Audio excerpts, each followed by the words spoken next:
राधे राधे, जय श्री कृष्णा। आप सभी को जिउतिया व्रत की ढेरों शुभकामनाएं। आज मैं आपके लिए जितिया व्रत की एक पौराणिक पुण्य फल देने वाली कथा सुनाने जा रही हूँ।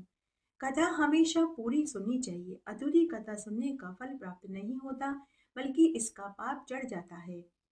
अतः इस कथा को पूरी जरूर सुनिएगा।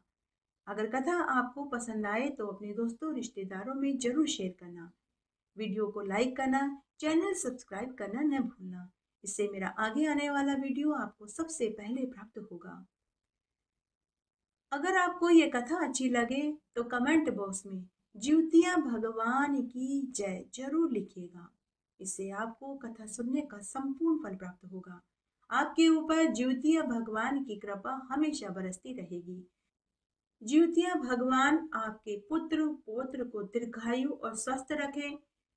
आपका घर धन धान्य से भरा रहे। इसी शुभकामना को ध्यान में रखते हुए आइए आज हम जितिया व्रत की एक पौराणिक पुण्य फल देने वाली कथा का श्रवण करते हैं। एक गांव में एक ब्राह्मण और ब्राह्मणी थे। उनकी शादी को अनेक साल हो गए थे, लेकिन उन्हें संतान सुख नहीं मिला। ब्राह्मणी रोज पूजा पाठ व्रत उपवास करती। जो भी जिस व्रत को करने के लिए कहता, वह पुत्र के लिए वही व्रत करने लगी। सभी तरह के दान पुण्य भी किए, लेकिन सभी उपाय निष्फल रहे। इस तरह वह ब्राह्मणी संतान के लिए चिंतित रहने लगी। उसकी भूख प्यास नींद सब खत्म हो गई। ब्राह्मणी के दुख से ब्राह्मण अनजान नहीं था। तब एक दिन ब्राह्मण अपनी पत्नी से बोला कि भगवान चलो, हम काशी तीर्थ यात्रा पर चलते हैं। शायद भगवान महादेव ही हमारे दुख को दूर कर दें और पुण्य की प्राप्ति हो और तुम्हारी सोनी गोद भर जाए और तुम माँ बनो और मुझे पिता बनने का सौभाग्य प्राप्त हो जाए। तब खाने पीने ओढ़ने पहनने का सामान लेकर वे घर को पड़ोसियों के जिम्मे छोड़कर घर से निकल पड़े। चलते चलते वे एक तालाब के पास पहुंचे तो उन्होंने देखा कि बहुत सारी महिलाएं तालाब में स्नान करके ज्योतिया भगवान की पूजा पाठ कर रही थी, कथा कहानियां सुन रही थी तथा जीवनी के पत्ते पर तेल और खरी रखकर अर्घ्य दे रही थी। यह देखकर ब्राह्मणी अपने पति से बोली कि हे स्वामी, ये सभी महिलाएं तालाब के पास जीवनी के पत्ते पर क्या रखकर किसकी पूजा कर रही है? ब्राह्मण कहने लगा, पता नहीं ये क्या कर रही है, चलो हम भी चलकर उनसे पूछते हैं। तब वे दोनों पति पत्नी उन गांव की महिलाओं के पास गए। तब ब्राह्मणी उनसे पूछने लगी कि बहनों, आप सब ये क्या कर रहे हो और इस पत्ते पर क्या रख रहे हो और किसकी पूजा कर रहे हो, मुझे भी बताओ। इस पूजा को करने से क्या फल मिलता है? तब उन औरतों में से एक औरत बोली कि बहन, क्या तुम इस व्रत के बारे में कुछ नहीं जानती? बहन, आज नहाय खाए है। आज हम सब ने जितिया का व्रत रखा है। उसी का पहला दिन नहाय खाए का नियम कर रहे हैं। हम लोग जीवनी का पत्ता पर तेल और खरी दे रहे हैं। कल हम पूरे दिन निर्जला उपवास करेंगे और परसों व्रत का पारण करेंगे। इस व्रत में एक बूंद भी पानी नहीं पिया जाता। इस व्रत को करने से पुत्र की आयु लंबी होती है। जिनके पुत्र नहीं, उन्हें पुत्र सुख प्राप्त होता है। बहन, इस व्रत में बहुत शक्ति होती है। जो भी इस व्रत को श्रद्धा पूर्वक करता है, उसकी सारी इच्छाएं ज्योतिया भगवान पूरी कर देते हैं। यह सुनकर ब्राह्मणी मन ही मन सोचने लगी कि मुझे भी यह व्रत करना चाहिए। तब ब्राह्मणी ने उन औरतों से कहा कि बहनों, मुझे एक भी पुत्र नहीं हुआ। कृपया करके आप मुझे इस व्रत की पूरी विधि बताइए। साल भर बाद जब जितिया व्रत आएगा तो मैं भी इस व्रत को करूंगी। तब उन औरतों ने ब्राह्मणी को जितिया व्रत की पूरी विधि बताई। तब दोनों ब्राह्मण दंपति वापस अपने घर लौट आए। साल भर बाद जब जितिया व्रत आया तो ब्राह्मणी ने पूरे विधि विधान के साथ जितिया का व्रत किया। पहला दिन नहाए खाए। उस दिन मरुआ की रोटी खाकर व्रत की शुरुआत करी। रात को ढेर सारे पकवान बनाकर ज्योत भगवान के लिए रख दिए। सुबह का 3 बजता ही ज्योत भगवान को पकवान का भोग लगाया उन्हें पकवान चढ़ाकर उसने खुद प्रसाद के रूप में खाया, पानी पिया और सो गई और दिन भर निर्जला व्रत करती रही। और जब शाम हो गई तो सभी के साथ ब्राह्मणी भी तालाब पर स्नान करने जाती है। तब एक महिला स्नान करके नदी के पास एक कलश को रखकर उस पर जितिया का धागा रखकर हाथ जोड़कर कथा सुन रही थी। तब ब्राह्मणी उस महिला से पूछने लगी कि बहन, आप कलश के ऊपर यह धागा रख कर क्या कर रही हो और कौन सी कथा कहानी कह हो सुन रही हो। तो वह महिला ब्राह्मणी से बोली कि बहन, यह मात्र सूत्र का धागा नहीं, बड़ा ही अनमोल और शक्तिशाली धागा है। इसी को तो जितिया कहते हैं। इस धागे में बहुत शक्ति है। यह जितिया का धागा सभी बांझ स्त्रियों को पुत्र प्रदान करता है तथा जिन महिलाओं के संतान होते ही मर जाती है, उनकी संतान को लंबी आयु प्रदान करता है। यह बड़ा ही अनमोल और शक्तिशाली धागा है। अब इस जितिया को कलश पर रखकर जितिया की कथा कहानी कह और सुन रहे हैं। उसके बाद इस जितिया को हम गले में पहन लेते हैं। बहन, क्या तुम जानती हो, ये जितिया हमारे प्राण का आधार है। ब्राह्मणी बोली कि बहन, तुम मुझे सुनाओ, ये जितिया का धागा तुम्हारा प्राण क्यों है और कैसे है। तो वह महिला बोली कि बहन आओ, मैं तुम्हें अच्छे से बताती हूँ, तुम ध्यान से सुनो। जब हमारे संतान होती है, हमारी छाती में से दूध आने लगता है, उसे कहते हैं गंगा और जमुना। और जब बच्चा अपने माँ के स्तन से दूध पीने लगता है तो माँ की ममता बच्चे से जुड़ जाती है और बच्चे की ममता माँ से जुड़ जाती है। इतना सुनाने के बाद सभी महिलाएं कथा कहानी सुनकर जितिया को गले में पहनकर अपने अपने घर चली गई। उसके बाद ब्राह्मणी ने भी उन महिलाओं के कथना अनुसार किया। घर आई, दूसरे दिन स्नान आदि करके पूजा पाठ करके पारण करने से पहले ज्यूत भगवान को हाथ जोड़कर प्रणाम करके बोली, हे ज्यूत भगवान, अगर मेरे व्रत और पूजन में मुझसे कोई गलती हुई हो तो कृपया करके मुझे नादान समझकर माफ कर देना। उसके बाद ब्राह्मणी भोजन खाकर सो गई। तब ज्यूत भगवान ब्राह्मणी के व्रत और पूजन से खुश होकर ब्राह्मणी के गर्भ में एक जीव को डाल दिया। इस तरह समय बीतने लगा। तब चौथे महीने में एक दिन ब्राह्मणी को महसूस हुआ कि उसके गर्भ में कोई हाथ पांव हिला रहा है। यह बात ब्राह्मणी ने अपने पति को बताई। यह सुनकर ब्राह्मण बहुत खुश हुआ। ब्राह्मण अपनी पत्नी से बोला कि भगवान, तुमने ज्योतियों का व्रत पूरी श्रद्धा, नियम और सच्ची लगन से किया, तो ज्योत भगवान ने तुम्हारे गर्भ में जीव डाल दिया है। अब तुम्हारी गोद सूनी नहीं रहेगी। अब बहुत जल्दी हमारे घर में एक नन्हा सा बच्चा आएगा। हमारा घर खुशियों से भर जाएगा। हमारे आंगन में भी बच्चे की किलकारी गूंजेगी। अब हमारे ऊपर लगा बांझपन का दोष भी उतर जाएगा। यह सुन दोनों ब्राह्मण दंपति बहुत खुश हुए और दोनों ने ज्यूत भगवान को कोटि कोटि प्रणाम किया। इस तरह उनका समय हंसी खुशी बीतने लगा। 9वें महीने के बाद ब्राह्मणी को एक सुंदर पुत्र पैदा हुआ। उन्होंने अपने पुत्र का नाम सूरज रखा। अब दोनों ब्राह्मण दंपति अपने बच्चे का परवरिश करने लगे। जैसे जैसे बच्चा बड़ा होने लगा, वह रोज अलग अलग चीजें मांगने लगा। माता पिता अपने बच्चे की सभी ख्वाहिश पूरी करने लगे। समय पंख लगा करके उड़ने लगा। उन्होंने अपने बच्चे को अच्छी शिक्षा दिलाई। अब सूरज 18 बरस का हो चुका था। तब एक दिन एक सुसंस्कृत लड़की से पुत्र का विवाह भी कर दिया। बेटे के विवाह के 6 महीने बाद ही ब्राह्मण का एक अज्ञात बीमारी से देवलोक गमन हो गया। पति की मृत्यु से ब्राह्मणी को बहुत दुख हुआ।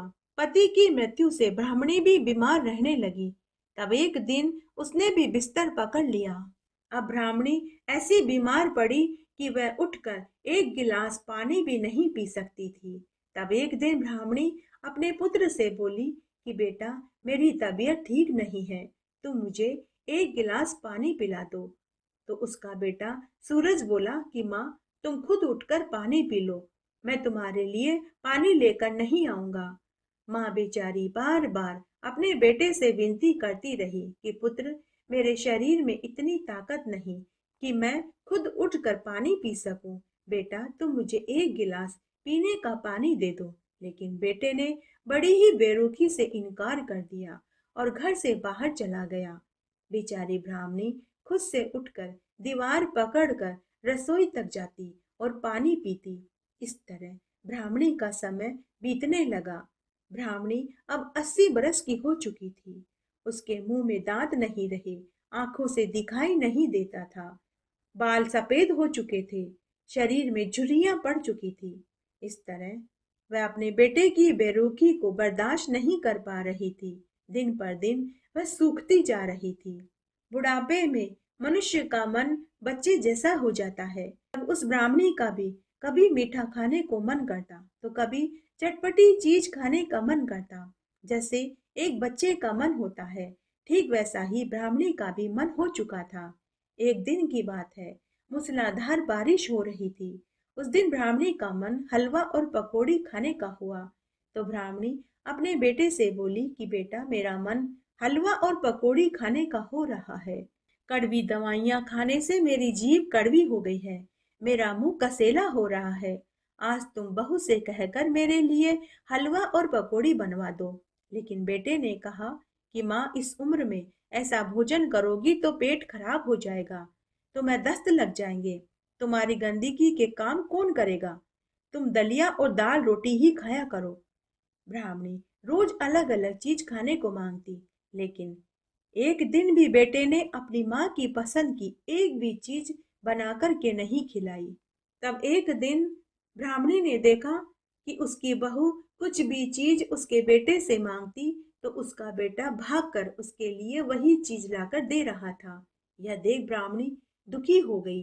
वह सोचने लगी कि मैंने अपने बेटे से एक गिलास पीने का पानी मांगा, लेकिन बेटे ने मुझे पानी नहीं पिलाया। हलवा पकौड़ी खाने को मांगा, लेकिन बेटे ने मुझे वो भी बना कर के नहीं खिलाया। और अपनी पत्नी के कचौरी मांगने पर यह एक बार में ही बाजार से इसे कचौरी लाकर दे रहा है। यह सोचकर ब्राह्मणी मन ही मन रोने लगी। वह सोचने लगी कि मैंने इस बेटे के लिए जीवित भगवान से मन्नत मांगी, निर्जला उपवास रखा, तो मुझे भगवान ने ये पुत्र का सुख दिया। इसके पैदा होने पर मैंने पूरे गांव में मिठाइयां बांटी, खूब दान धर्म किए। बचपन में यह जब भी कोई चीज मुझसे खाने को मांगता था तो मैं और इसके पिताजी इसके लिए वही चीज लाकर देते थे। हम खुद भूखे रहते थे, लेकिन इसे भर पेट भोजन खिलाते थे। खुद गीले में सोती थी, लेकिन इसे सूखे में सुलाती थी। सर्दी गर्मी बारिश में मैंने इसका कितना ध्यान रखा। मुझे क्या मालूम था कि आज बुढ़ापे में यह मेरा सहारा बनने की बजाय मेरी इस तरह दुर्गति करेगा। उस दिन वह मन ही मन अपने स्वर्गीय पति से हाथ जोड़कर बोल रही थी कि हे स्वामी, देखिए, आज हमारा बेटा बिल्कुल बदल गया है। यह मेरा ध्यान नहीं रखता, नहीं मुझे समय पर भोजन पानी देता है, नहीं दवाई देता है। बेचारी पूरे पूरे दिन पूरी पूरी रात रोती रहती थी। बिना खाना पानी दवाई दारू आदि के एक दिन ब्राह्मणी चल बसी, लेकिन बेटे के ऊपर माँ के मरने का कोई दुख नहीं हुआ। उसके आंख से एक बूंद आंसू तक नहीं गिरा। उसके बाद गांव वालों और रिश्तेदारों के साथ माँ का अंतिम संस्कार कर दिया। अंतिम क्रिया करके वह घर आया और आते ही अपनी पत्नी से बोला कि बढ़िया हुआ मेरी माँ मर गई, नहीं तो पूरे दिन पूरी रात बेटा पानी पिला दे, बेटा भोजन खिला दे, बेटा दवाई दे दे। पूरी पूरी रात पूरे पूरे दिन यही करती रहती थी। पूरी पूरी रात पूरे पूरे दिन खांसती रहती थी, सोने भी नहीं देती थी। देखो हमारे घर में आज कितनी शांति है। उसके बाद पति अपनी पत्नी से बोला कि मैं सुबह से भूखा प्यासा हूँ, आज तुम मेरे लिए देसी घी का सूजी का हलवा और पकौड़ी बनाओ, हम दोनों बैठ कर खाएंगे। तब उसकी पत्नी बोली, सुनो जी, दुनिया को दिखाने के चक्कर में मैं सुबह से झूठ मूठ रोई जा रही थी, तो मेरा सिर दर्द से फटा जा रहा है, अतः मुझसे खाना नहीं बनेगा। ऐसा करो, आज खाना बाहर से ले आओ या फिर आप खुद ही बना लो। तब सूरज सोचने लगा कि अगर बाजार से खाना लाऊंगा तो लोग क्या कहेंगे कि आज ही तो इसकी माँ मरी है और इसे मिठाइयाँ खानी सूझ रही है। तब सूरज ने खुद ही हलवा पूड़ी सब्जी पकौड़ी बनाई।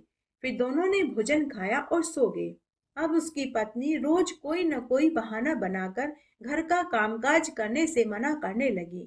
कभी कहती मेरा पेट दुख रहा है, कभी कहती मेरे सिर में दर्द है, तो कभी कहती हाथ पांव में दर्द हो रहा है। वह अब घर का कोई कामकाज नहीं करती थी। घर का सारा कामकाज सूरज को ही करना पड़ रहा था। इस तरह दिन बीतने लगे। तब एक दिन पत्नी अपने पति को ताने देती हुई बोली कि जो बेटा अपने जन्म देने वाली माँ का सगा नहीं हुआ, वह मेरा कैसे सगा होगा।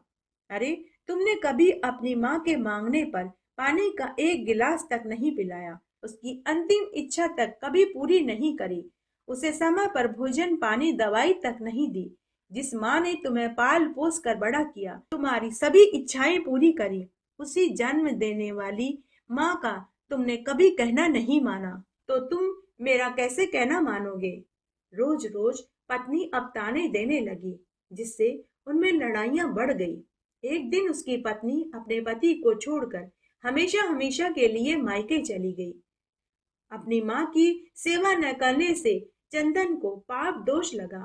माँ के अंतिम दिनों में बेटे ने अपनी माँ की सेवा नहीं करी। उस पाप दोष के कारण सूरज के पूरे शरीर में कोढ़ हो गया। अब वह बिस्तर पर पड़ा पड़ा रोने लगा, करहाने लगा। आज उसकी भी ऐसी हालत हो गई थी कि उससे खुद से उठकर पानी पीने तक की हिम्मत नहीं रही। तब उसके रोने की आवाज सुनकर अड़ोसी पड़ोसी उसे देखने उसके घर में आए, तो सभी लोग उसे ताने देने लगे कि अरे देखो, इसने अपनी बीमार माँ की कभी भी सेवा नहीं करी, कभी उसे एक गिलास पानी तक नहीं पिलाया। इसकी पत्नी इसे छोड़कर चली गई है। माँ की सेवा न करने से आज यह भी पाप का भागी बना है। इसके भी पूरे शरीर में कोढ़ हो गया है। इसे इसके कर्मों का फल मिला है। तब एक व्यक्ति ने कहा कि अगर इस गांव में यह रहेगा तो इसकी बीमारी छूत की है। यह बीमारी पूरे गांव में फैल जाएगी तो पूरा गांव इस बीमारी से ग्रस्त हो जाएगा। तब लोगों ने एक राय करके उसे उसके घर से धक्के देकर निकाल दिया। सूरज के पास उसकी माँ के थोड़े से गहने और रुपये थे। वह उन्हें एक पोटली में रख कर गांव छोड़कर चला गया। अब सूरज गांव के बाहर एक घने वन में एक पेड़ के नीचे जाकर बैठ गया और जोर जोर से रोने लगा और मन ही मन सोचने लगा कि मुझे मेरी माँ कितना स्नेह से रखती थी। बचपन में जो भी चीज मैं अपनी माँ से मांगता था, माँ मुझे वही चीज लाकर देती थी। लेकिन मैंने मेरी माँ का ध्यान नहीं रखा, उसे एक गिलास पानी तक नहीं पिलाया। बीमारी में मैंने अपनी माँ की सेवा टहल नहीं करी, भोजन दवाई तक समय पर नहीं दी। आज मुझे उसी का दोष लगा है कि आज मैं कोढ़ से पीड़ित हूँ। ये उसी का दंड मैं भोग रहा हूँ। भगवान ने मेरे साथ जो भी किया अच्छा किया, मुझे सजा मिलनी ही चाहिए थी। मैं इसी के लायक हूँ। मैंने अपनी जन्म देने वाली माँ के साथ बुरा किया तो मेरे साथ कैसे अच्छा हो सकता था। आज उसी कारण मेरी पत्नी भी मुझे छोड़कर चली गई। मेरे बुरे बर्ताव के कारण आज गांव वालों ने भी मुझे मेरे ही घर से धक्के देकर निकाल दिया। इस तरह 3 दिन तक वह जंगल में भूखा प्यासा पड़ा रहा। अब उसकी हालत पागलों जैसी हो चुकी थी। अब वह हर आने जाने वाले लोगों से कहता कि भाई ये गहने और रुपया ले लो, मुझे मेरी माँ लाकर दे दो। उसकी बात सुनकर लोग उल्टे उसके ऊपर पत्थर फेंक कर कहते कि अरे पापी दुष्ट नीच, तूने जीते जी अपनी माँ की सेवा नहीं करी, आज मरने के बाद तुझे तेरी माँ की कीमत पता चली है। तब एक वृद्ध युवक ने सूरज से कहा कि बेटा, माँ तो केवल माँ ही होती है, माँ की जगह कोई भी नहीं ले सकता। दुनिया की सभी चीजें खरीदी और बेची जा सकती है, लेकिन माँ को न खरीदा जा सकता है न बेचा जा सकता है। इंसान को सभी चीजें दोबारा मिल सकती है, लेकिन माँ का प्यार, माँ का दुलार कोई भी नहीं दे सकता। केवल एक माँ ही है जो अपने बच्चे को सीने से लगाकर दुनिया के हर दुख से बचाकर रखती है और पालती पोसती है। ऊपर परलोक में बैठी ब्राह्मणी ने जब अपने बेटे को धरती पर दुखी देखा तो उसका हृदय तड़प उठा। ब्राह्मणी जीवित भगवान से प्रार्थना करने लगी कि हे ईश्वर, आप मुझे एक दिन के लिए धरती पर भेज दो। मैं अपने पुत्र को समझा बुझाकर तसल्ली देकर आ जाऊंगी। वह मेरे लिए तड़प रहा है। तब जीवित भगवान ब्राह्मणी से बोले कि अरे ब्राह्मणी, तूने जिस बेटे के लिए निर्जला व्रत रखा, पूरी उम्र उसका ध्यान रखा, उसका मांगा हुआ भोजन खिलाया, उसकी सभी मांगे तुमने पूरी करी, लेकिन तेरे अंतिम दिनों में तुझे एक गिलास पानी तक तेरे बेटे ने नहीं पिलाया, तुझे समय पर भोजन पानी और दवाई तक नहीं दी। तुम उसके लिए पुनः धरती पर जाना चाहती हो? तो ब्राह्मणी बोली कि हे प्रभु, मैं एक माँ हूँ। बेटा कुपुत्र हो सकता है, लेकिन माता कुमाता नहीं हो सकती। हे प्रभु, भगवान ने हम औरत को माँ बनाया। हम सभी दुख भूलकर अपने पुत्र के एक बार पुकारने पर उसे माफ कर देते हैं। तब जीवित भगवान ने बुढ़िया माई को एक दिन के लिए जीवन दान दे दिया। बुढ़िया माई अपने बेटे के पास आई। बेटा अपनी माँ को देखकर खुशी से पागल हो गया। माँ से लिपटकर खूब रोया और अपनी गलती की माफी मांगने लगा। तब माँ अपने बेटे को लेकर बहू के मायके गई और समझा बुझाकर उन्हें घर लेकर आई। गांव वाले बुढ़िया माई को जीवित देखकर आश्चर्य में पड़ गए। बुढ़िया माई गांव वालों से बोली कि हे भाइयों, यह मेरा पुत्र है। इस गांव में मैं शादी होकर आई। इसी गांव में मेरे पुत्र ने जन्म लिया। इसका बचपन यहाँ बीता है। इसी घर में, इसी गांव में मेरे पुत्र का विवाह हुआ। आप मेरे पुत्र को उसी के घर से कैसे निकाल सकते हो? मेरा पुत्र यहीं इसी गांव में रहेगा। फिर पुत्र और पुत्र वधू को लेकर घर आई।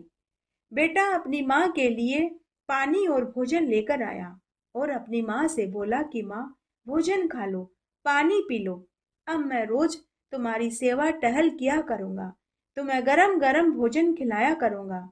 तब माँ अपने बेटे और बहू को समझाते हुए बोली कि बेटा, मुझे जीवित भगवान ने एक दिन के लिए धरती पर भेजा था। मैं तुझे समझाने और तेरा गृहस्थ जीवन सुधारने आई थी। अब मुझे वापस जाना होगा। तब बुढ़िया माई ने अपनी बहू को भी जीवित व्रत की पूरी विधि बताई और व्रत करने की सलाह देकर हमेशा हमेशा के लिए अपने लोक में चली गई। तब बहू ने भी जीवतिया व्रत किया, जिसके 10वें महीने में उसे भी एक बहुत सुंदर पुत्र पैदा हुआ। अब दोनों बेटा बहू हंसी खुशी रहने लगे और इस जीवन के समस्त सुखों को भोग कर मरने के बाद वैकुंठ को प्राप्त हुए। बोलिए जीवतिया भगवान की जय। जिमूत वाहन गंधर्वों के बुद्धिमान राजा थे। वे बड़े ही दयालु व धर्मात्मा प्रवृत्ति के थे। इनके पिता ने इन्हें राज्य का भार सौंपा और सम वन में तपस्या करने के लिए चले गए। लेकिन जिमूत वाहन का मन राज्य का शासन चलाने में नहीं लगा, तो उन्होंने भी अपने राज्य का उत्तराधिकार अपने भाइयों को सौंपा और सम अपने पिता की सेवा करने वन में चले गए। इस तरह समय बीतने लगा। एक दिन जिमूत वाहन पर्वत पर भ्रमण कर रहे थे, तो उन्होंने वहां मलियवती राजकुमारी को अपनी दासियों के साथ देव पूजन करते हुए देखा। राजकुमारी की रक्षा के लिए उस समय बहुत से सैनिक हथियार लिए खड़े हुए थे। साथ ही राजकुमारी का भाई भी था। जब जिमूत वाहन ने राजकुमारी मलियावती को देखा, तो परस्पर दोनों को एक दूसरे से प्रेम हो गया। प्रेम दर्शन का यह अद्भुत दृश्य राजकुमारी के भाई ने भी देख लिया। पूजन करने के बाद राजकुमारी अपने भाई के साथ वापस अपने घर चली गई और इधर जिमूत वाहन भी वापस अपने पिता के पास वन में लौट आए। इस तरह समय बीतने लगा। कुछ काल के बाद रोज की तरह जिमूत वाहन पर्वत पर भ्रमण कर रहे थे। तभी अचानक उन्हें किसी के रोने की आवाज सुनाई दी। जिमूत वाहन उस आवाज की दिशा में गए। थोड़ी दूर जाकर देखा तो शंखचूड़ सांप की माँ रो रही थी। उन्होंने उनसे रोने का कारण पूछा, तो बुढ़िया माई ने कहा कि मैं नागवंश के परिवार की हूँ। यह मेरा इकलौता पुत्र है। एक प्रतिज्ञा के रूप में हर रोज एक सांप पक्षीराज गरुड़ का भोजन करने के लिए भेजा जाता है। आज मेरे पुत्र की बारी है, इसीलिए मैं रो रही हूँ। यह मेरा इकलौता पुत्र है। अगर मेरे पुत्र को कुछ हो जाएगा तो मैं भी जीवित नहीं रह पाऊंगी। मैं भी अपने प्राणों का त्याग कर दूंगी। ऐसा कहकर बुढ़िया माई रोने लगी। बुढ़िया माई का दुख सुनकर जिमुत वाहन का हृदय दया से भर गया। जिमुत वाहन ने बुढ़िया माई को आश्वासन दिया कि तुम्हारे पुत्र को कुछ नहीं होगा। मैं स्वयं तुम्हारे पुत्र के स्थान पर पक्षीराज गरुड़ का भोजन बनने के लिए चला जाऊंगा। उसके बाद जिमुत वाहन स्वयं गरुड़ का भोजन बनने के लिए नियत स्थान पर जाकर लेट गए। थोड़ी देर के बाद गरुड़ वहां आया और अपनी चोंच से भोजन पर प्रहार करने लगा, किंतु जिमुत वाहन शांत भाव से पड़े रहे। यह देखकर गरुड़ को महान आश्चर्य हुआ। गरुड़ मन ही मन सोचने लगा कि आज से पहले जब भी मैं किसी सर्प को खाता था तो वह अपने बचने के लिए इधर उधर भागता था और छटपटाने लगता था, किंतु यह तो चुपचाप पड़ा है। गरुड़ राज ने जिमुत वाहन को खाना छोड़ दिया। जिमुत वाहन ने गरुड़ से पूछा कि आपने मुझे बीच में ही खाते खाते क्यों रोक दिया? देखिए, मेरी नसों में अभी भी रक्त भरा हुआ है और मेरे शरीर में अभी भी मांस बचा है। आप भर पेट मुझे आराम से खाइए। गरुड़ ने पूछा कि तुम कौन हो? तो जिमुत वाहन ने गरुड़ को पूरी सच्चाई बताई। सच्चाई सुनकर गरुड़ को महान आश्चर्य हुआ। वह मन ही मन सोचने लगा कि यह तो दूसरों के प्राण बचाने के लिए खुद अपने प्राणों की बलि दे रहा है, और एक मैं हूँ कि प्रतिदिन अपनी भूख मिटाने के लिए दूसरों के प्राण हर लेता हूँ। गरुड़ को अपने आप पर पश्चाताप होने लगा। गरुड़ ने जिमुत वाहन को साक्षात दर्शन दिए। गरुड़ पक्षीराज ने जिमुत वाहन से कहा कि मैं तुझसे प्रसन्न हुआ, तुम कोई एक वरदान मांगो।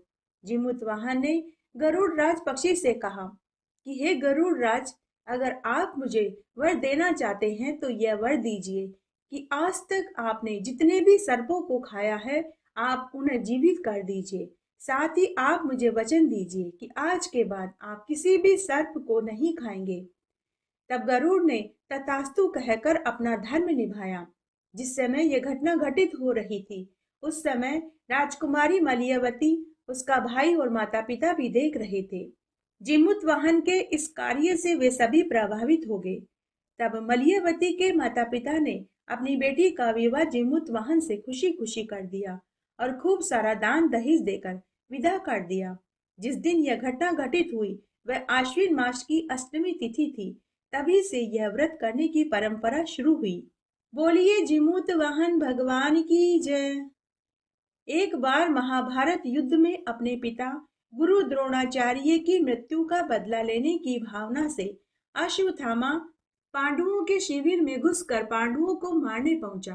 रात्रि का समय था। जिन्हें अश्वत्थामा पांडव समझ रहा था वे द्रौपदी के 5 पुत्र थे। अश्वत्थामा पांडव समझकर द्रौपदी के 5 पुत्रों को मार डाला। अपने पुत्रों को अश्वत्थामा के द्वारा मारा हुआ देखकर अर्जुन क्रोधित हो गया। अर्जुन ने केशव भगवान को सारथी बनाया और अश्वत्थामा को युद्ध में परास्त कर दिया और उसे बंदी बना लिया।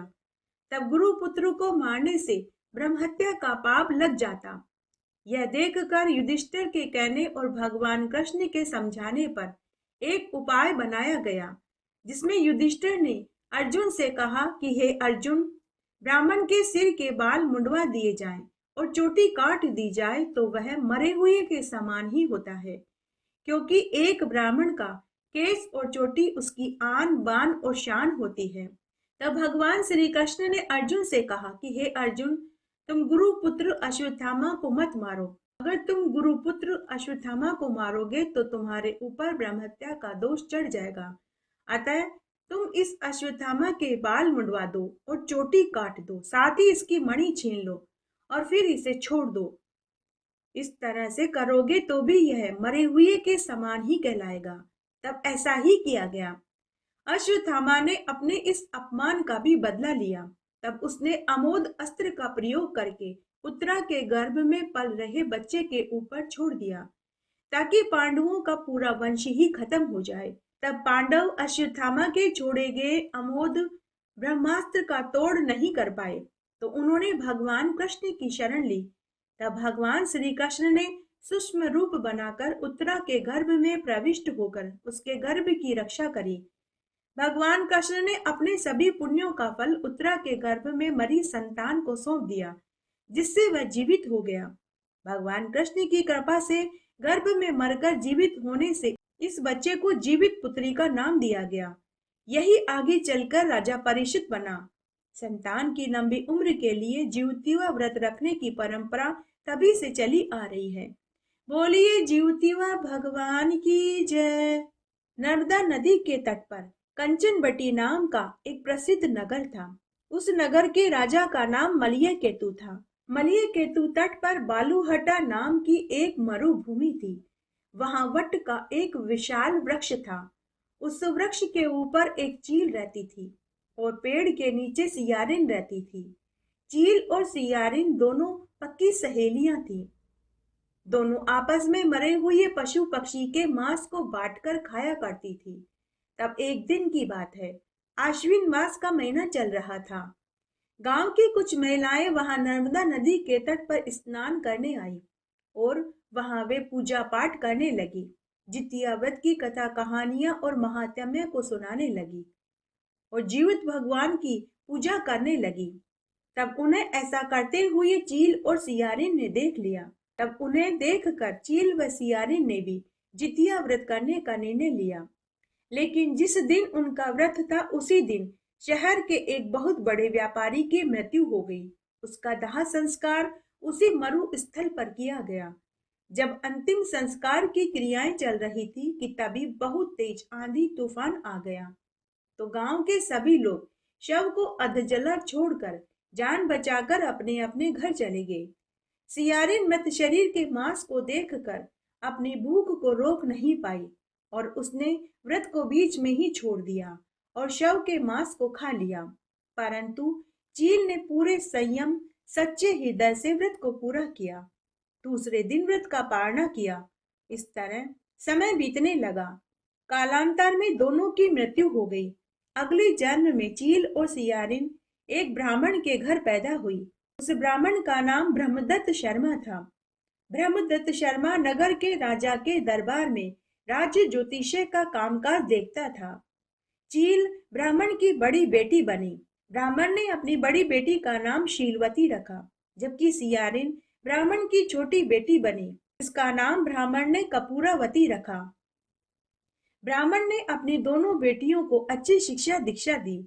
जब वे दोनों विवाह लायक हुई तो बड़ी बहन का विवाह बुद्धिसेन शर्मा से हुआ, जबकि कपूरावती का विवाह उसी नगर के राजा मलयकेतु के साथ हुआ। इस तरह छोटी बहन कपूरावती कंचनबटी नगरी की रानी बनी। बड़ी बहन शीलवती इस जन्म में भी जिमुतवाहन का व्रत करती रही और जिमुतवाहन भगवान की पूजा करती रही। उसे इस जन्म में भी पूर्व जन्म की सभी बातों का स्मरण रहा। भगवान जिमुतवाहन के आशीर्वाद से शीलवती को 7 पुत्र पैदा हुए और वे सभी बलवान, बुद्धिवान, दीर्घायु, कंचन जैसी काया वाले थे। दूसरी तरफ कपूरावती के बच्चे होते, लेकिन कुछ समय के बाद ही वे मर जाते। समय बीतने लगा। शीलवती के जब 7 पुत्र बड़े हुए तो वे राजा के दरबार में कामकाज करने लगे। कपूरावती जब भी अपनी बड़ी बहन के साथ 7 पुत्रों को देखती तो वह ईर्ष्या से जल भुन जाती। उसे अपनी बहन और बहन के बच्चों से ईर्ष्या होने लगी। उसने अपनी बहन के बच्चों को मारने के कई प्रयास किए। एक बार उसने लड्डू में जहर मिलाकर के अपनी बहन के बच्चों को खिलाए, लेकिन कुछ नहीं हुआ। उसके कुछ दिनों के बाद उसने जहरीले सर्प उनके कक्ष में छोड़ दिए, लेकिन फिर उन्हें कुछ नहीं हुआ। फिर अपने सैनिकों से कहकर उन बच्चों को अंधे कुएं में ढकेलवा दिया, लेकिन हर बार जिमुतवाहन भगवान उन बच्चों की रक्षा कर रहे थे, क्योंकि उनकी माँ जीवतीय व्रत रखती थी। इसलिए उन बच्चों का बाल भी बांका नहीं हुआ। बार बार मारने पर भी जब बच्चे नहीं मर रहे थे तो कपूरावती सोच में पड़ गई कि मैंने कितनी बार इन्हें मारना चाहा, लेकिन ये हर बार ही बच जाते हैं। फिर उसके कुछ दिनों के बाद उसने अपने राजमहल के जल्लाद से कहा कि मेरी बहन के इन 7 पुत्रों के सिर कटवा दो और इनकी मुंडियों को 7 तरबूज में रख कर मेरी बहन के घर भिजवा दो। तब जल्लादों ने आज्ञा का पालन किया। कपूरावती मन ही मन खुश हो रही थी कि आज मेरी बहन अपने बच्चों के कटे सिर देखेगी तो बहुत रोएगी, उसे रोता देखूंगी तो मेरे कलेजे को ठंडक पड़ेगी। यह सोचकर वह महल के झरोके में आकर बैठ गई कि अभी मेरी बहन के घर से बच्चों के मरने की खबर आएगी। लेकिन जीमूतवाहन भगवान ने 7 मिट्टी के सिर बनाए और उन 7 भाइयों के शरीर पर अमृत के छींटे देकर उनके शरीर से जोड़ दिया और उन्हें जीवित कर दिया। उधर रानी ने 7 तरबूज में बच्चों के कटे सिर डालकर अपनी बहन के घर भिजवाए थे, वे सभी फल बन गए। महल के झरोके में रानी कपूरावती अपनी बहन के बच्चों के मरने का समाचार पाने को व्याकुल हो रही थी। जब बहुत देर तक कोई समाचार नहीं आया तो वह स्वयं पालकी में बैठकर दासी के साथ अपनी बड़ी बहन के घर पहुंच गई। वहां उसने देखा कि उसकी बहन के सभी बच्चे जीवित थे, वे सभी तरबूज खा रहे थे। बड़ी बहन यह देखकर जल भुन गई। कुछ दिनों के बाद रानी कपूरावती को इस पाप दोष के कारण कोढ़ हो गया, उसके आंतरिक अंगों में कीड़े पड़ गए। राजा ने रानी का बहुत इलाज करवाया लेकिन सब बेअसर रहा। एक दिन रानी कपूरावती को अपनी करनी पर पछतावा हुआ। उसने दासी को भेजकर अपनी बड़ी बहन शीलवती को महल में बुलाया और उसे पूरी सच्चाई बताई। तब बड़ी बहन शीलवती अपनी छोटी बहन कपूरावती से बोली कि बहन, हम पूर्व जन्म में पक्की सहेलियां थी। पूर्व जन्म में मैं चील थी तो तुम सियारिन थी। तब हमने जीमूतवाहन व्रत करते हुए कुछ महिलाओं को देखा था, तो हम दोनों ने भी व्रत का संकल्प लिया, लेकिन तुमने व्रत बीच में ही छोड़ दिया, लेकिन मैंने व्रत पूरा किया। बहन, मुझे जीमूतवाहन भगवान की कृपा से इस जन्म में भी व्रत करने वाली बात याद रही, लेकिन तुम्हें यह याद नहीं रहा। पूर्व जन्म में व्रत को बीच में छोड़ने से तुम्हें इसका पाप दोष लगा है। उसी पाप दोष के कारण तुम्हारे इस जन्म में बच्चे जीवित नहीं रहते। तब शीलवती अपनी बहन को लेकर उसी मरु स्थल पर उसी पाकड़ के वृक्ष के पास लेकर पहुंची। वहां पहुंचते ही कपूरावती को अपनी पूर्व जन्म की सभी बातों का स्मरण हो आया। तब कपूरावती ने जीमूतवाहन भगवान से अपनी गलती की क्षमा मांगी। साथ ही उसने अपनी बड़ी बहन से भी अपनी गलती की क्षमा मांगी। तभी कपूरावती बेहोश होकर गिर पड़ी और मृत्यु को प्राप्त हो गई। जब राजा को इस बात का पता चला तो राजा अपने सैनिकों के साथ उसी पाकड़ के पेड़ के नीचे आए और वहीं उस पेड़ के नीचे अपनी रानी का अंतिम संस्कार करा दिया और वहीं पर राजा ने अपनी रानी के नाम का चबूतरा भी बनाया। बोलिए जीमूतवाहन भगवान की जय। बहुत समय पहले एक पर्वत पर कंचनपुर नाम का एक नगर था। उस नगर के राजा का नाम जीमूतकेतु था। वह बड़ा ही पराक्रमी बलशाली राजा था। राजा के राजमहल के उद्यान में एक कल्प वृक्ष था, जो उनके पूर्वजों की तपस्या से देवताओं ने उन्हें वह कल्प वृक्ष दिया था। उस देव वृक्ष के कारण राजा के पास अतुल धन धान्य सुख वैभव था, किसी चीज की कोई कमी नहीं थी। उस कल्प वृक्ष की कृपा से ही राजा को जीमूतवाहन जैसा दयालु पराक्रमी बलवान पुत्र पैदा हुआ। जीमूतवाहन बड़े ही दयालु प्रवृत्ति के और दानी और सेवा भावी थे। गरीबों, निसहायों, गुरुजनों, साधु संतों की सेवा में हमेशा लगे रहते थे। जब जीमूतवाहन युवावस्था को प्राप्त हुए तो पिता जीमूतकेतु ने राज्य का उत्तराधिकार उन्हें सौंप दिया। राजा ने अपने पुत्र से कहा कि हे पुत्र, हमारे इस कल्प वृक्ष के कारण ही हमारा यह सारा ऐश्वर्य और धन दौलत है। तुम सदा इस कल्प वृक्ष का सम्मान करना, पूजा करना, यह हमारे पूर्वजों की धरोहर है। तब जीमूतवाहन ने ऐसा ही किया। तब एक दिन जीमूतवाहन ने मन ही मन सोचा कि इस कल्प वृक्ष का प्रयोग केवल राजमहल के ऐशो आराम के लिए ही हो रहा है। इस वृक्ष का लाभ तो सबको मिलना चाहिए। ऐसा सोचकर जीमूतवाहन अपने पिता के पास गए और बोले कि हे पिताश्री, इस संसार में परोपकार ही चिर स्थायी है और परोपकार से ही यश बढ़ता है। फिर इस कल्प वृक्ष का लाभ सबको मिलना चाहिए। हमारे पूर्वजों ने तप करके देवताओं से वरदान में यह कल्प वृक्ष पाया था, परंतु यह कल्प वृक्ष हमारी निजी संपत्ति बनकर रह गया है, जबकि यह तो परोपकारी वृक्ष है, देव वृक्ष है। इसकी पूजा करने और इसका लाभ उठाने का अधिकार आम जन को भी मिलना चाहिए। तब राजा जिम्मुत केतु अपने पुत्र से बोले कि हे पुत्र, स्पष्ट कहो, तुम क्या कहना चाहते हो। तब जिम्मुत वाहन ने कहा कि हे पिताश्री, यदि आपकी आज्ञा हो तो इस मनोरथ पूर्ण करने वाले कल्प वृक्ष का उपयोग परोपकार के लिए कर दें। पुत्र की इच्छा जानकर राजा ने कहा कि पुत्र, जैसा तुम्हें ठीक लगे तुम वैसा ही करो। तब जिम्मुत वाहन कल्प वृक्ष के पास गए, उसकी पूजा करी, स्तुति करी और बोले कि हे देव वृक्ष, आपने हमारे और हमारे पूर्वजों की सभी मनोकामनाएं पूरी करी है। अब आप मेरी एक इच्छा पूरी कीजिए। आप अपना निवास स्थान सभी जगह पर बना लीजिए, ताकि कोई भी संसार का प्राणी गरीबी से दुख न उठाए। आज मैं आपका विसर्जन करता हूँ। पल भर में ही वह कल्प वृक्ष पूरी पृथ्वी पर धन बरसाने लगा। कल्प वृक्ष हर घर में स्थापित हो गया। जिम्मुत वाहन के इस कार्य से उसका यश तीनों लोकों में फैल गया। दसों दिशाओं में उनकी कीर्ति बढ़ने लगी। उनके नाम के जयकारे लगने लगे। देवताओं ने उनके ऊपर फूलों की बरसात करी। जब कल्प वृक्ष चला गया तो उनके भाई बंधुओं को यह रास नहीं आया। उन्होंने राज्य पर हमला कर दिया। यह देख जिम्मुत वाहन ने अपने माता पिता से कहा कि हे माता, हे पिता, यह शरीर नश्वर है। पिताजी, मैं अपने भाई बंधुओं को मारकर राज्य का अधिकार पाना नहीं चाहता। यह बड़ा अनुचित है। अतः हमें स्वेच्छा से ही राज्य के सुख का त्याग करके वन में चले जाना चाहिए। राजा जिम्मुत केतु अपने पुत्र से बोले कि हे पुत्र, मैं तुम्हारे लिए यह राज्य सुख चाहता था। यदि तुम्हारी ही इच्छा नहीं है तो मुझे भी राज सुख का प्रलोभन नहीं। चलो पुत्र, हम आज से ही वन में कुटिया बना कर के रहेंगे और जंगल के कंद मूल फल खाकर हमारा जीवन यापन करेंगे। उसके बाद जिम्मुत वाहन राज्य का सुख त्याग कर अपने माता पिता के साथ वन में आकर कुटिया बनाकर रहने लगे। उसी वन में विश्वावसु नाम के सिद्धों के राजा रहते थे। उनके पुत्र मित्रावसु से जिम्मुत वाहन की मित्रता हो गई।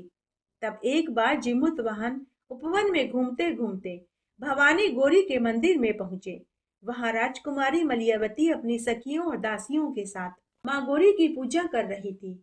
राजकुमारी मलियावती किसी इंद्र की अप्सरा से भी अधिक सुंदर दिखाई देती थी। जिम्मुत वाहन का दिल उसके ऊपर आ गया। राजकुमारी मलियावती ने जब जिम्मुत वाहन को देखा तो वो भी मंत्र मुग्ध हो गई। जिम्मुत वाहन भी किसी कामदेव से कम सुंदर नहीं थे। वे बड़े ही हष्ट पुष्ट सुंदर दिखाई देते थे। जिम्मुत वाहन ने राजकुमारी की दासी से उसका परिचय पूछा। दासी ने कहा कि यह मलियावती राजकुमारी है। यह सिद्धों के राजा विश्वावसु की पुत्री और मित्रावसु की बहन है। तब राजकुमारी की सखी ने भी जिम्मुत वाहन से उसका परिचय पूछा। तब जिम्मुत वाहन ने भी उसे अपना परिचय सुनाया। सखी ने जाकर राजकुमारी मलियावती को जिम्मुत वाहन का पूरा परिचय दिया। दोनों के बीच काम अग्नि जल उठी। दोनों एक दूसरे को पाना चाहते थे। उस दिन दोनों अपने अपने घर चले गए। राजकुमारी का हृदय काम अग्नि से जल रहा था। उसके आंखों से आंसू बह रहे थे। उसकी सखियों ने राजकुमारी का संताप दूर करने के लिए उसके शरीर पर चंदन का लेप लगाया, झरने के नीचे स्नान करवाया, कमल के पत्तों से पंखा करा। राजकुमारी कभी उपवन में टहलती, कभी झूले पर झूला झूलती, कभी आंगन में टहलती, कभी महल के झरोके में जाकर बैठती, लेकिन कहीं भी उसका मन नहीं लग रहा था। उसका मन बड़ा व्यथित हो रहा था। न उसे भूख लग रही थी, न प्यास और न ही नींद आ रही थी। अब एक सखी ने जाकर राजकुमारी की पीड़ा उसके माता पिता और भाई को बताई। तब मलियावती का विवाह उन्होंने धूमधाम से जिम्मुत वाहन से करा दिया। साथ ही उसे खूब सारा धन दौलत, दास दासियां, लाभ लश्कर, हाथी घोड़े ऊंट देकर विदा कर दिया। जिम्मुत वाहन अपनी पत्नी के साथ सुखमय जीवन जीने लगे। समय बीत रहा था। तब एक दिन की बात है। जिम्मुत वाहन अपने मित्रावसु के साथ समुद्र तट पर टहल रहे थे, तो वहां उन्हें हड्डियों का एक विशाल पर्वतनुमा ढेर दिखाई दिया। जिम्मुत वाहन ने अपने मित्र से पूछा कि हे मित्र, यह हड्डियों का ढेर किस प्राणी का है। तब मित्रावसु ने कहा कि हे मित्र, बहुत पुरानी बात है। प्राचीन काल में सर्पों की माता कद्रू ने गरुड़ की माता विंता को धोखे में बाजी लगाकर हरा दिया और उसे अपनी दासी बना लिया। बाद में गरुड़ ने अपनी माता को स्वतंत्र करा लिया। उस आपसी बैरभाव के कारण वह कद्रू के पुत्र सर्पों को देशभाव से खाने लगा और उनका भक्षण करने लगा। कभी वह पाताल लोक में जाकर सर्पों को मारकर खाता, तो कभी उन्हें वन में पकड़कर मार डालता। तब नागों के राजा वासुकी को चिंता सताने लगी कि इस तरह तो सर्प कुल का विनाश हो जाएगा। अतः उन्होंने गरुड़ के सामने एक शर्त रखी, हे गरुड़ राज, आप नागों को न मारे। रोज आपके भोजन के लिए मैं स्वयं एक सर्प भेज दिया करूंगा। गरुड़ ने इसे स्वीकार कर लिया। तब से रोज एक सर्प वासुकी नाग की आज्ञा से गरुड़ के भोजन बनने के लिए भेजा जाता है। पक्षीराज गरुड़ इसी तट पर वासुकी नाग द्वारा भेजे गए सर्प को खाता है। यह उसी के द्वारा खाए गए सर्पों के अवशेष और हड्डियां हैं, जो अब विशालकाय पर्वत के रूप में पड़े हैं। जिमुतवाहन ने जब ये सुना तो उनका हृदय दया से भर गया। वह अपने मित्र से बोला कि हे मित्र, यह 1000 मुख वाला वासुकी अपने एक मुख से गरुड़ को यह क्यों नहीं बोल देता कि हे पक्षीराज गरुड़, तुम मुझे खाकर अपनी भूख शांत कर लो। ये वासुकी नाग क्यों अपने शत्रु के पास अपने ही सर्पों को भोजन बनने के लिए भेजा करता है? धिक्कार है इसे, इस वासुकी नाग को, जो अपने ही वंश को खत्म करने पर तुला है। उसी समय जिमुतवाहन ने तय कर लिया कि आज मैं स्वयं को पक्षीराज गरुड़ का भोजन करने के लिए प्रस्तुत कर दूंगा। ऐसा करने से मैं एक सर्प का जीवन बचा पाऊंगा। तब जिमुतवाहन तो वहीं रुक गए, लेकिन उनका मित्र वहां से चला गया। तभी उसे एक स्त्री के रोने की आवाज सुनाई दी। जिमुतवाहन चुप कर उस वृद्धा स्त्री की बातें सुनने लगे। वह स्त्री अपने पुत्र शंखचूड़ से कह रही थी कि हे पुत्र, आज तुझे एक निर्दयी गरुड़ खा जाएगा। आज के बाद मैं तेरा मुख कभी नहीं देख पाऊंगी। हे पुत्र, आज तुम मुझे जी भरकर देख लेने दो। हे पुत्र, सूर्य की किरण के स्पर्श से ही तुम्हारा शरीर कुमला जाता है। गरुड़ द्वारा तुम्हें खाए जाने की पीड़ा का दुख मैं कैसे सहन कर पाऊंगी? हे पुत्र, तुम्हारे बिना मैं कैसे जीवित रह पाऊंगी? नागलोक में अनेक सर्प हैं, फिर विधाता ने तुम्हें ही क्यों चुना? तभी जिमुतवाहन वहां पहुंच गए और शंखचूड़ की माँ को धीरज बंधाते हुए बोले कि हे माँ, तुम करुण रुदन मत करो। तुम्हारे पुत्र की जगह मैं चला जाऊंगा। तुम्हारे पुत्र की मैं रक्षा करूंगा। शंखचूड़ की माँ ने समझा कि यही गरुड़ है। उसने कहा कि हे गरुड़, मेरे पुत्र को छोड़ दो। उसके बदले तुम मुझे खाकर अपनी भूख शांत कर लो। तो शंखचूड़ अपनी माँ से बोला कि माँ, यह गरुड़ पक्षी नहीं, यह तो विद्याधर है, चंद्रमा के समान शीतलता देने वाले हैं। हे माँ, तुम इस जगह से घर वापस लौट जाओ। देखो माँ, यह शिला रक्त से सनी हुई है। यमराज की नगरी से भी भयानक यह शिला है। गरुड़ के आने से पहले मैं गोकर्ण भगवान को प्रणाम करके आता हूँ। माँ, तुम भी यहाँ से घर चली जाओ। ऐसा कहकर शंखचूड़ चला गया। तभी जिमुतवाहन नियत स्थान पर जाकर लेट गया। मनी मन सोचने लगा कि अगर गरुड़ आ जाए और मुझे खा जाए तो मैं एक माँ के इकलौते पुत्र को बचा लूंगा। आज मेरा मनोरथ भी पूर्ण हो जाएगा। तभी नियत समय पर नियत स्थान पर गरुड़ आ गया। वह जिमुतवाहन को अपने विकराल पंजों में दबाकर उड़ गया। उड़ते उड़ते ही वह जिमुतवाहन को नोच नोच कर खाने लगा। तभी जिमुतवाहन की शिरोमणि, जो कि रक्त से सनी हुई थी, ठीक उसी स्थान पर जाकर गिरी जहां जिमुतवाहन के माता पिता और पत्नी मलियावती बैठे हुए थे। मलियावती अपने पति की शिरोमणि को पहचान गई। उसने अपने सास ससुर से कहा कि यह शिरोमणि मेरे पति अर्थात आपके पुत्र की है। लगता है मेरा पति और आपका पुत्र भयानक संकट में है। यह रक्त से सनी शिरोमणि अभी अभी आकाश से गिरी है। तब राजा जिमूत केतु ने अपनी विद्या से जान लिया कि मेरे पुत्र के साथ क्या हो रहा है। वे उसी समय अपनी पत्नी और पुत्रवधू को लेकर उसी तट पर पहुंच गए। उसी समय शंखचूड़ सर्प भी गोकर्ण भगवान को प्रणाम करके पहुंच गया। उसने देखा शिला रक्त से भीगी हुई थी। जिमुतवाहन के माता पिता और पत्नी करुण रुदन कर रहे थे। उधर गरुड़ ने सोचा कि यह कैसा सर्प है जो अपने आप को बचाने का प्रयास ही नहीं कर रहा। अब तक मैंने जितने भी सर्पों को खाया था वे अपने आप को बचाने का प्रयास करते थे, छटपटाते थे, लेकिन यह तो किसी भी तरह से अपने आप को बचाने का प्रयास ही नहीं कर रहा। यह तो बड़े ही शांत भाव से मुझे मांस खाने दे रहा है। यह सर्प नहीं हो सकता। मैंने इसे लगभग पूरा खा लिया, लेकिन अभी भी इसमें प्राण है और ये मर भी नहीं रहा। अब मैं इसे नहीं खाऊंगा। गरुड़ ऐसा सोच ही रहा था कि जीमूतवाहन ने गरुड़ से कहा कि हे पक्षीराज गरुड़, आपने मुझे खाते खाते बीच में ही क्यों छोड़ दिया? देखिए, मेरी नसों में अभी भी रक्त भरा हुआ है, मेरे शरीर में अभी भी मांस है। आप आराम से पेट भर कर मुझे नोच नोच कर खाइए। यह सुनकर गरुड़ ने कहा कि तुम कौन हो? तुम सर्प नहीं हो सकते। तब जीमूतवाहन ने गरुड़ को अपना परिचय दिया और कहा कि हे गरुड़, यह तुम्हारा कैसा प्रश्न है? मैं तुम्हारा भोजन हूँ।